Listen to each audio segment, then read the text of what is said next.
میں ہاسٹل، یہ دھوبی سے کپڑے دھلوا کر پاک ہوں گے کہ نہیں ہوں گے، یہ سوال ہے ان کا.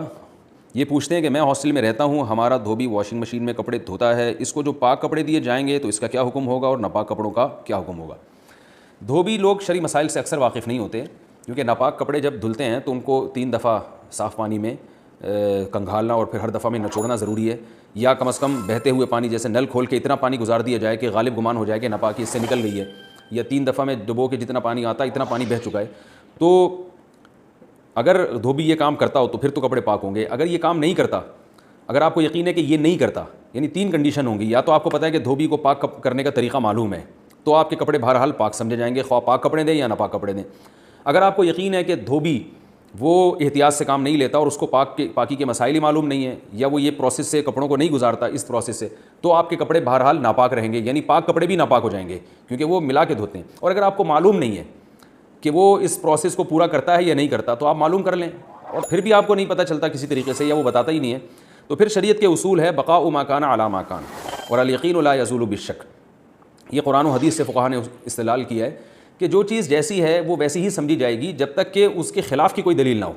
اس لیے علماء نے لکھا ہے کہ پاک کپڑے اس کنڈیشن میں اگر آپ دیں گے تو ہم نے چونکہ پاک دیے تھے، ہمارے پاس کوئی ایسا علم نہیں ہے کہ دھوبی نے جس طرح سے دھویا ہے ناپاک کپڑوں کے ساتھ ان کو بھی ناپاک کر دیا ہو، ہمیں پتہ نہیں ہے، تو پاک کپڑے دیے تو پاک سمجھے جائیں گے، اور اگر ناپاک کپڑے دیے تو ان کے پاک ہونے کی کوئی دلیل نہیں ہے تو لہذا وہ ناپاک ہی سمجھے جائیں گے. یعنی جو چیز جیسے تھی جب تک اس کے خلاف کی کوئی دلیل نہیں ہوگی وہ ایز اٹ از ہی سمجھی جائے گی، ویسی ہی سمجھی جائے گی جیسے پہلے تھی. تو ایسی کنڈیشن میں پاک کپڑے دیے تو پاک سمجھے جائیں گے، ناپاک دیے تو ناپاک سمجھے جائیں گے. تو اس بحث میں پڑھنے سے بہتر ہے کہ آپ جائیں ایک دفعہ دھوبی کو تمیز سے بٹھائیں، بولے یار کیا کر رہے ہو، ہماری نمازیں خراب نہ کرو اور اس طرح سے دھو لیا کرو. تو وہ پاک کرنے کا میں طریقہ بتا دیتا ہوں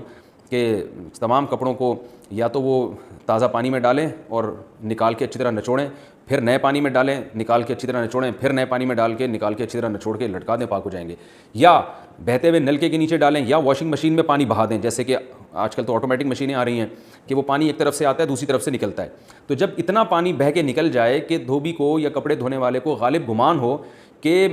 اگر میں یہ ٹب میں ڈالتا کپڑے تو اور نچوڑتا تو 3 دفعہ اس پروسیس میں جتنا پانی استعمال ہوتا اتنا پانی اب استعمال ہو چکا ہوگا اور نجاست نکل چکی ہوگی، تو وہ کپڑے پھر پاک ہو جائیں گے. یہ اس کو سمجھا دیں آپ، پھر بھی سمجھ نہ آئے تو پھر پولیس کو بتانا.